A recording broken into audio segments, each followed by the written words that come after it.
Hello everyone, welcome to our news channel. Here you are always well informed.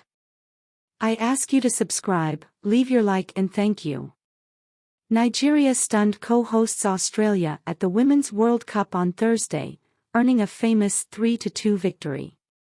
Emily van Egmond sent the home fans into delirium just before the interval, tapping home a sweeping move to give Australia the lead.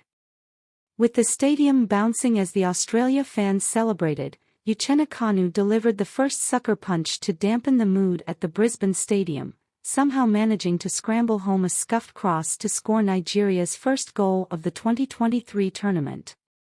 In the second half, a close-range header from Osinachi Ohale and assisted Ashola's finish from a tight angle extended Nigeria's lead. By scoring, Ashola became the first African player to score at 3 Women's World Cups. And although Alana Kennedy did score in the 10th minute of added time to give Australia late hope, Nigeria held on for a memorable victory to send the Super Falcons top of Group B. The result means Nigeria has a 1-point lead going into its final group game against already eliminated Ireland, while Australia face a must-win match against Canada, sitting a point behind the Olympic champion. "I'm so proud of them," said Nigeria head coach Randy Waldrum. "I told them after the match nobody believed in us except us. We had that belief together we can accomplish great things, and they did that." Waldrum added, "It came on pure heart and desire to compete and fight. They were throwing everything at us at the end, and the players just repelled everything. I think it's just a credit to them to put that kind of effort in to get this result. Who would have thought we'd score 3 goals on Australia? Upsetting the hosts." A World Cup host playing in front of its own fans is always a spectacle.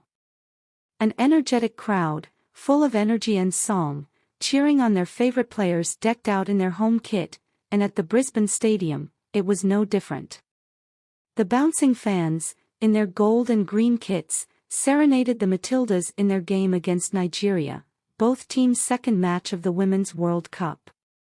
As Australia came forward in waves of attacks, cheers peaked then fell each time the Matildas got the ball, sliding into a communal sigh when the chance to score slipped away.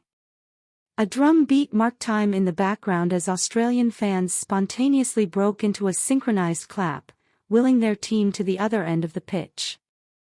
Those fans' passion and commitment was eventually rewarded, Van Egmond steering a well-directed cross into the bottom corner and ran to celebrate with the rest of her teammates and coaching staff. The goal was met with thunderous, almost deafening applause, and it looked like Australia, who had beaten Ireland in its opening group game, was well on its way to booking its spot in the knockout stages of the Women's World Cup.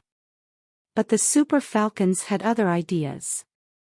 Rashidat Ajabade's cross deflected to Kanu in the middle of the box and, in between a sea of legs, the 26-year-old was able to get just enough of a touch to send the ball into the net.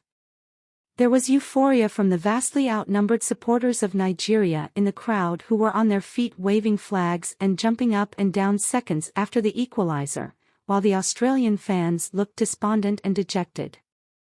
After the break, Australia continued to create chances, spurning opportunities from good positions in an attempt to retake the lead. However, slightly against the run of play, it was Nigeria who scored next. In the second phase of play from a corner, Ajabade's goalward header could only be parried by Australia goalkeeper Mackenzie Arnold, and O'Hale was the lucky beneficiary, heading home whilst getting a kick in the stomach for her bravery. After so much optimism heading into the game, it was a sobering goal for the Australia fans. And things only got worse when Ashola capitalized on some poor communication between Mackenzie and her defense to tap home and increase Nigeria's lead. While Australian fans tried to grasp how their team had shipped 3 goals, small pockets of Nigerian fans were joyfully dancing in the crowd, while putting their hands in the air. Despite constant Australia pressure and an unrelenting bombardment of set pieces, the home side did eventually make one of its 15 corners count when Kennedy headed home in injury time. Nigeria was able to withstand and avoid an equalizer. The Matildas have been without star striker Sam Kerr with a calf injury, with the team initially saying she would miss the opening 2 games. Kerr could be in line to return against Canada, with her team needing to beat the North American team to be sure of reaching the last 16 of the Women's World Cup. If Australia draw with Canada, it would need Nigeria to lose to the Republic of Ireland by at least 2 goals to make it through.